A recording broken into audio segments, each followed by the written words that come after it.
முதல் வாசகம். புனித பவுல் தீமோத்தேயுவுக்கு எழுதிய முதல் திருமுகத்திலிருந்து வாசகம். அதிகாரம் 4, இறைவசனங்கள் 12-16 முடிய. நீ இளைஞனாயிருப்பதால் யாரும் உன்னை தாழ்வாக கருதாதிருக்கட்டும். பேச்சு, நடத்தை, அன்பு, நம்பிக்கை, தூய்மை ஆகியவற்றில் நீ விசுவாசிகளுக்கு முன்மாதிரியாய் விளங்கு. நான் வரும் வரை விசுவாசிகளுக்கு மறைநூலை படித்து காட்டுவதிலும் அறிவுரை வழங்குவதிலும் கற்பிப்பதிலும் கவனம் செலுத்து. இறைவாக்கு உரைத்து மூப்பர்கள் உன் மீது கைகளை வைத்து திருப்பணியில் அமர்த்தியபோது உனக்கு அளிக்கப்பட்ட அருள்கொடையை குறித்து அக்கறையற்றவனாய் இராதே.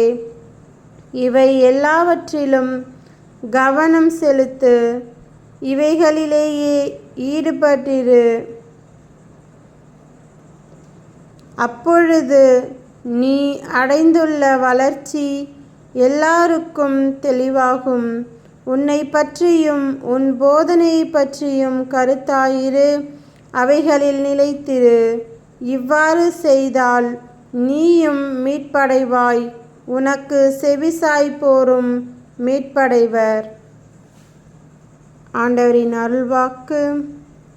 இறைவா உமக்கு நன்றி. நற்செய்தி வாசகம். புனித லூக்கா எழுதிய நற்செய்தியிலிருந்து வாசகம். அதிகாரம் 7, இறைவசனங்கள் 36-50 முடிய. பரிசேயருள் ஒருவர் இயேசுவை தம்மோடு உண்பதற்கு அழைத்திருந்தார். அவரும் அந்த பரிசேயருடைய வீட்டிற்கு போய் பந்தியில் அமர்ந்தார். அந்நகரில் பாவியான பெண் ஒருவர் இருந்தார்.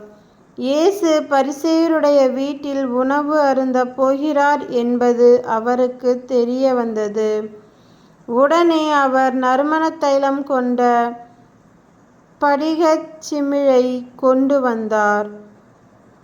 இயேசுவுக்கு பின்னால் கால்மாட்டில் வந்து அவர் அழுது கொண்டே நின்றார். அவருடைய காலடிகளை தம் கண்ணீரால் நனைத்து தம் கூந்தலால் துடைத்து தொடர்ந்து முத்தமிட்டு அக்காலடிகளில் நறுமண தைலம் பூசினார். அவரை அழைத்த பரிசேயர் இதை கண்டு, இவர் ஓர் இறைவாக்கினர் என்றால் தம்மை தொடுகிற இவள் யார், எத்தகையவள் என்று அறிந்திருப்பார்.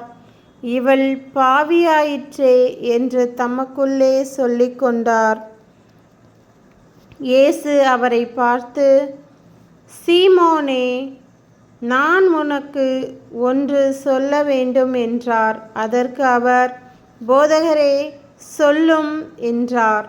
அப்பொழுது அவர், கடன் கொடுப்பவர் ஒருவரிடம் ஒருவர் 500 தெனாரியமும் மற்றவர் 50 தெனாரியமுமாக இருவர் கடன்பட்டிருந்தனர்.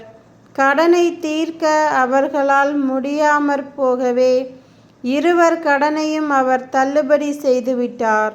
இவர்களுள் யார் அவரிடம் மிகுந்த அன்பு செலுத்துவார் என்று கேட்டார்.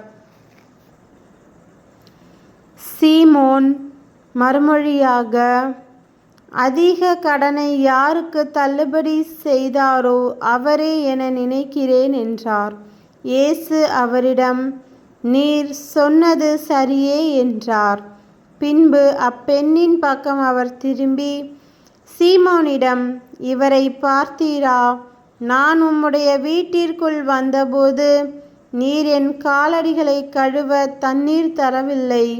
இவரோ தம் கண்ணீரால் என் காலடிகளை நனைத்து அவற்றை தமது கூந்தலால் துடைத்தார். நீர் எனக்கு முத்தம் கொடுக்கவில்லை.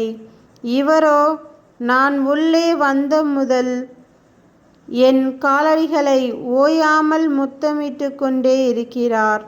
நீர் எனது தலையில் எண்ணெய் பூசவில்லை. இவரோ என் காலடிகளில் நறுமண தைலம் பூசினார்.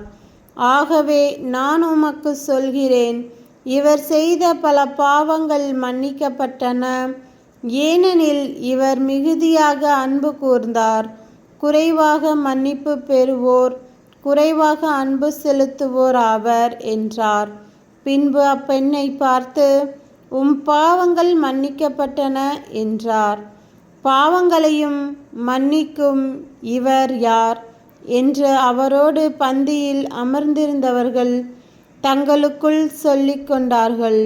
இயேசு அப்பெண்ணை நோக்கி, உமது நம்பிக்கை உம்மை மீட்டது, அமைதியுடன் செல்க என்றார். கிறிஸ்துவின் நற்செய்தி. கிறிஸ்துவே உமக்கு புகழ்.